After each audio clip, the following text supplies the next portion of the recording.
रामपुरा में रहने वाला संपत बड़ा ही आलसी है और वो कुछ काम नहीं करता और कभी सीधे मुंह किसी से बात भी नहीं करता।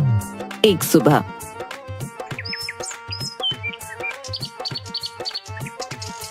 सूरज सर पर चढ़ गया है और अभी तक सो रहा है ये।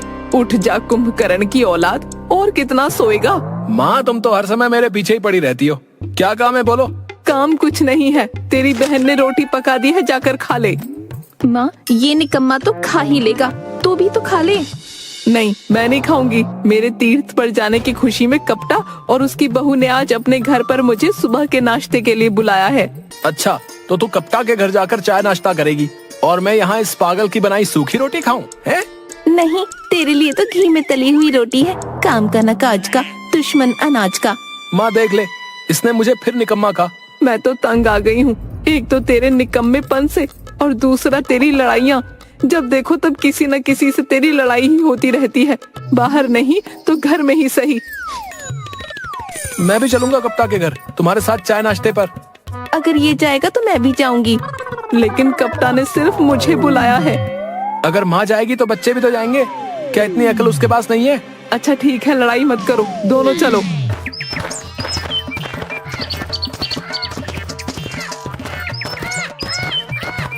तीनों कप्ता के घर पहुंच जाते हैं। दूसरी तरफ गांव के बाहर शेरवानी पहने, गले में एक छोटा बर्तन लटकाए और हाथ में टूटा हुआ छाता लिए एक नवाब साहब आते हैं और गले में लटके बर्तन में पान थूकते हुए। मियां अस्सलाम वालेकुम। वालेकुम अस्सलाम। कौन हो भाईजान? आपको पहचाना नहीं? ये तो हमारी बेइज्जती है, हमें पहचाना नहीं। तू है कौन? तू कहीं का नवाब है क्या है जो मैं तुझे पहचान लूं? चलो मियां, तुमने अनजाने में ही सही हमें पहचाना तो सही। हम हैं रामपुर के लुटे पिटे फटीचर नवाब। ओ, तो आप हैं रामपुर के फटीचर नवाब हैं? एक बात बताओ नवाब साहब, अपने गांव से चलकर क्या हमारे गांव में भुट्टे भुनने आए हो क्या है? अरे भाईजान, हमारे रामपुर में हमारी थोड़ी तबीयत खराब हो रही थी, इसलिए हमने सोचा कि किसी दूसरे गांव में मेहमान बनकर आराम से 4-5 महीने बढ़िया दावत उड़ाते हैं, इसलिए हमें अपना मेहमान बना लो मियां। अरे वाह वाह, जानना पहचान, तू बन जा मेरा मेहमान। पर नवाब साहब, गलती से भी मेरे घर मत आना। क्यों भाई क्यों? ऐसा क्या है तुम्हारे घर? मेरे घर में मेरी बीवी है, वो एक नंबर की ना चुड़ैल है। सुबह उठकर मेरे 4 बेलन लगाती है। अगर तू मेरे घर मेहमान बनकर आ गया ना, तुझे तो कम से कम 10 बेलन लगाएगी, समझा? गलती हो गई मियाँ, जो मैंने आपसे मेहमान बनने के लिए कहा, मुझे माफ करो है। नहीं नहीं नहीं, अब तो तू चल मेरे घर मेहमान बनकर चल। नहीं, मुझे माफ कर दो मियाँ, माफ कर दो। नवाब वहाँ से भाग जाता है। दूसरी तरफ कप्ता के घर संपत, उसकी माँ और उसकी बहन पहुँचते हैं। अरे बड़ी देर लगा दी चाची आने में, हम तो कब से तुम्हारी राह देख रहे थे। हाँ बेटा, देर हो गई, कुछ काम करने लगी थी। बैठो बैठो चाची, अच्छा किया जो तुम अपने साथ इन दोनों को भी ले आई। बैठो, तुम दोनों भी बैठो। देखा माँ, तू तो हमें ला ही नहीं रही थी। ये देख, हम दोनों के आने से कप्ता भाई कितना खुश है। तभी कप्ता की पत्नी अंदर से चाय नाश्ता लेकर आती है। जलेबी और बिस्किट भी लाई हो भाभी? हाँ संपत, बिल्कुल खाओ, गरम है, गर्मा गर्म समोसे जलेबी। समोसे तो बड़े स्वादिष्ट हैं। हाँ चाची, गजरौला से लेकर आया हूँ खास तुम्हारे लिए। तीनों मजे से नाश्ता कर रहे होते हैं। चाची, तुम्हारे तीर्थ पर जाने की खुशी में हमने ये चाय पार्टी रखी है। तीर्थ पर जाना तो भगवान के दरवाजे पर हमारे लिए भी प्रार्थना करना। हाँ चाची, क्या पता आपकी प्रार्थना से ही भगवान हमारी सुन ले। जरूर बेटा, तुम भी तो मेरे बच्चों जैसे ही हो। कप्ता भाई, तुम तो कह रहे हो कि चाय पार्टी, लेकिन चाय तो यहाँ है ही नहीं। अरे चाय कहाँ रह गई? चाची के आने की खुशी में मैं तो चाय लाना ही भूल गई, अभी लेकर आती हूँ। एक बात बता कप्ता भाई, ये समोसे और चाय बिस्कुट में ही भगवान से अपनी बात मनवाएगा या कुछ खाने का भी इंतजाम है? बेटा बस कर, दूसरों के घर आए हैं, थोड़ी शर्म तो कर। अरे माँ, तू भी क्या है, अभी तो तू कप्ता भाई को कह रही थी कि तुम्हारे बच्चे जैसे ही हैं, फिर तो कह रही है कि दूसरों का घर। संपत, तुम परेशान मत हो। चाची के तीर्थ से आने के बाद हम बड़ी दावत भी करेंगे। माँ, हमें आए देर हो गई है, चलो हम घर चलते हैं। मैं नहीं जा रहा, तुम दोनों घर वापस जाओ। भाभी खाना बनाने वाली है, मैं तो दावत खा कर ही आऊंगा। हाँ चाची, रुक जाइए, खाना खाकर जाइएगा। नहीं नहीं बेटा, ये तो ऐसे ही बोलता रहता है। घर पर खाना बना रखा है, अब हम चलते हैं। ठीक है चाची। संपत जाते हुए प्लेट में रखे समोसे हाथ में लेकर भाग जाता है। ये संपत भी बड़ा अजीब है। सही कहती हो, चाची भी इसकी हरकतों से बड़ा परेशान रहती हैं। मैं बाजार जाकर आता हूँ। कपटा बाजार निकल पड़ता है। दूसरी तरफ नवाब साहब भागते हुए बड़बड़ करते आ रहे होते हैं और उधर दूसरी तरफ से कपटा बाजार जा रहा होता है। बीच में दोनों टकराते हैं।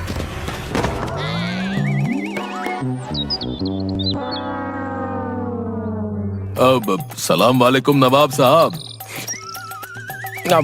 वालेकुम अस्सलाम बच्चा। आप हमारे गांव के तो लगते नहीं, कहाँ से आए हो और किसके यहाँ जाना है?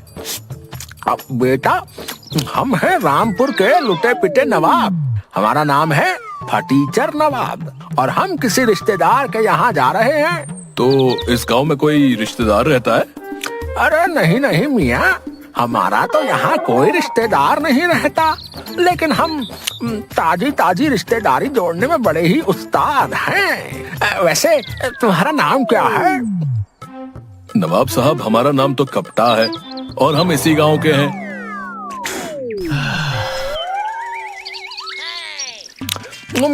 तुम शेखोपुरा के हो? शेखोपुरा से तो हमारे अब्बू की फूफी हुआ करती थी। उनका ब्याह जो है, उनका ब्याह यहाँ हुआ था, शेखोपुरा में। उस हिसाब से तुम हमारे अब्बू के फूफी के ससुराल वाले हो। हमारे अब्बू के फूफा राजा साहब के यहाँ शाही कनमेलिया थे। क्या कहा नवाब साहब आपने? कनमेलिया? वही जो कान से मैल निकालता है? मियाँ, जवान संभाल कर बात करो। वो कोई मामूली कनमेलिया नहीं थे, वो तो शाही कनमेलिया थे। और हमारे अब्बू के फूफा और तुम एक ही गांव के हो, तो हुए ना तुम हमारे करीबी रिश्तेदार। अरे नवाब साहब, ये क्या जबरदस्ती की रिश्तेदारी निकाल रहे हो तुम, हैं? अरे हमारे यहाँ तो इसे बहुत करीबी की रिश्तेदारी कहते हैं। हम कुछ नहीं सुनेंगे अब तुम्हारी। हाँ, अब तुरंत हमें अपने घर ले चलो। अगर अब तुमने इनकार किया तो हम अपने ये मुंह का पान तो देख लो, तो तुम्हारे मुंह पर थूक देंगे और तुम्हें बंदर बना देंगे, बंदर। क्या मुसीबत है, तुम तो गले ही पड़ रहे हो नवाब साहब। अब तुम चाहे हमें गले पड़ा समझो या सर चढ़ा समझो, अब तो हम मेहमान बनकर तुम्हारे ही घर जाएंगे। हाँ, नवाब साहब जबरदस्ती कपटा के घर मेहमान बनकर चल देते हैं। दूसरी तरफ संपत अपने घर में चारपाई पर बंदरों की तरह कूद रहा होता है। ये क्या कर रहा है? कुछ नहीं, मेरे पेट में चूहे कूद रहे हैं, इसलिए मैंने सोचा कि मैं भी उनके साथ कूद लूं थोड़ा। हे भगवान, तूने मुझे कैसी औलाद दे दी। इसकी जगह एक गधा दे देता तो कम से कम वो कुछ काम धाम तो करता। माँ, तीर्थ यात्रा पर जाने से पहले शुभ शुभ बातें करो। तुम्हारे मुंह से निकली हुई बात क्या पता कब ऊपर वाला मान बैठे। तेरा कुछ नहीं हो सकता, रोटी खा ले। संपत रोटी सब्जी खाता है और उसे मिर्च लग जाती है। वो तेजी से कूदने लगता है। क्या हुआ? क्यों बंदरों की तरह कूद रहा है? इतनी मिर्ची क्यों डाली? मुझे मारना चाहती है? तो पागल है, अगर मिर्ची लग गई तो पानी पी ले। बंदरों की तरह कूद कूद कर शोर क्यों मचा रखा है? ज्ञान मत दे। अगर तुझे समझ में आ गया कि मुझे मिर्ची लगी है तो पानी लेकर आ। अपनी बकवास बंद कर। संपत वहाँ सीधा कपटा के घर पहुँचता है। कपटा के घर नवाब साहब बैठे केले खा रहे होते हैं। अम्मा मियाँ, हमारे रामपुर में तो मेहमानों की खातिरदारी अलग ही तरह से करते हैं। केले के साथ जलेबी और समोसा भी खिलाया जाता है, वो भी थाली भर के। अरे तुम्हारे रामपुर में जबरदस्ती के मेहमान भी बना लिए जाते हैं। अरे मेहमान तो भगवान का रूप होता है, आता है, खाता है और अपनी मर्जी से चला भी जाता है। नवाब साहब भी खाएंगे और निकल जाएंगे। अरे मियाँ, हम रामपुर के फटीचर नवाब हैं, इतनी जल्दी नहीं जाते। कम से कम 3 दिन और ज्यादा से ज्यादा 3 साल तक मेहमान बनकर रहते हैं। नाश्ता तो हमने हल्का फुल्का कर लिया, अब जो है तुम हमारे लिए खाने का इंतजाम कर दो। वो थोड़ा जोरदार करना, क्योंकि हल्का नाश्ता करने के बाद हमें भूख ज्यादा लगती है। ए राम लुट गई मैं तो। 2 दर्जन केले 12 समोसे खाने के बाद भी ये इंसान कहता है कि इसने हल्का फुल्का नाश्ता किया। मियाँ, एक तो हम रामपुर के फटीचर नवाब ठहरे, दूसरा आपके मेहमान, तो हम आपके घर खाना क्यों नहीं खाएंगे? आप जरा ये भी बताएं, हैं? अब फटाफट हमारे लिए खाने का इंतजाम कर दो। तुम एक काम करो, जल्दी से इसके लिए खाना बना दो, क्योंकि मुझे नहीं लगता कि ये बिना खाना खाए जाएगा यहाँ से। ठीक है, आलू रखे हैं, घर में उसकी सब्जी और रोटी बना देती हूँ। उसमें थोड़ा चूहे मारने की दवा भी मिला दूंगी। लाहौर विला कुव्वत है मियाँ, हम ठहरे रामपुर के नवाब, उसके बाद तुम्हारे मेहमान। तुम हमें आलू खिलाओगे हैं? आलू? अरे हम आलू बिल्कुल नहीं खाएंगे। तुम तो हमारे लिए मुसल्लम, थोड़ी हैदराबादी बिरयानी, उसके साथ थोड़े ईरानी कोफ्ते, रामपुरी कबाब और थोड़ी सी खीर और थोड़ा सा जर्दा बना दो। इससे ज्यादा तो हम खा नहीं सकते, हमारी खुराक जो कम ठहरी। नवाब साहब, तुम हम दोनों पर नमक छिड़को और हमें भी खा जाओ। तभी वहाँ संपत आ जाता है।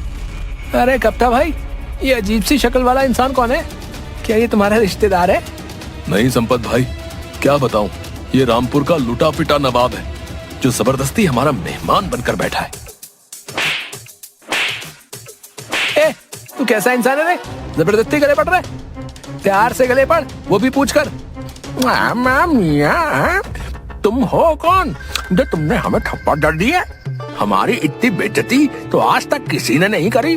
तुम हो कौन? साले, मुझसे तो पूरा गांव डरता है, तू किस खेत की मूली है? अब मैं तुझसे क्यों डरूं? हैं? मैं तो इनका मेहमान हूँ। अरे राम जी, ये तो मेरे से बड़ी गलती हो गई। तू तो मेहमान है, तूने पहले क्यों नहीं बताया? तुमने हमसे पूछा ही कहा? तुम तो हमें दे दनादन थप्पड़ पे थप्पड़ लगाए पड़े हो। अरे कप्ता भाई, अगर ये तुम्हारे मेहमान है तो इनकी खातिरदारी करो, है बड़ा पुण्य होता है मेहमानों की खातिरदारी करना। ऐसा करो संपत भाई, इस नवाब को तुम अपने घर ले जाओ मेहमान बनाकर, और सारा पुण्य तुम ही कमा लो। ठीक है, चल बे नवाब, खड़े हो, जल्दी चल।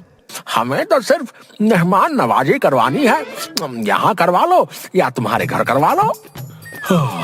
शुक्र है भगवान का जो ये मुसीबत हमारे घर से टल गई। शुक्र है संपत का जो वो सही वक्त पर आ गया और इस बिन बुलाए मेहमान को हमारे घर से ले गया। संपत नवाब को धक्का देता है और बीच बीच में 2-4 थप्पड़ लगाता हुआ वहाँ से निकल पड़ता है। ये तो कैसी मेहमान नवाजी कर रहा है? कोई मेहमान को मारता है क्या? एक तो ले चल रहा हूँ, ऊपर से बकवास कर रहा है। हम रामपुर के फटीचर नवाब हैं, पैदल चलकर जाना हमारे शान के खिलाफ है। तुम एक काम करो, हमारे लिए एक घोड़ा मंगा दो, हम उसी पर सवार होकर तुम्हारे घर चलेंगे। रुक जा, तेरे लिए हवाई जहाज मंगवाता हूँ जो सीधा तेरे को घर पहुँचा देगा। एक बात बताओ, घोड़ा तो मिलेगा नहीं, खुजली वाला गधा चलेगा? मियाँ, ये तो हमारी तौहीन है। मैं घोड़ा बन जाता हूँ, तू मेरे पर सवार हो जा। है हमें क्या करना है? तू 4 पैर का घोड़ा मंगा या 2 पैर का? नवाब संपत की पीठ पर बैठ जाता है। संपत उसे उठाकर अपने घर ले जाता है और 4पाई पर गिरा देता है। साले, तेरे हाथों में तो हाथी जितना वजन है। संपत सुमन को आवाज देता है। अरे संपत, ये उल्लू की शक्ल के किस गधे को पकड़ लाया तू? ये गधे का बच्चा नवाब हमारा मेहमान है, मेहमान की खातिरदारी करके पुण्य कमा ले। मोहतरमा, हमारी खातिरदारी करने के लिए थोड़े से मुगलाई पान और मुजरा देखने के लिए एक नचनिया मका लीजिए।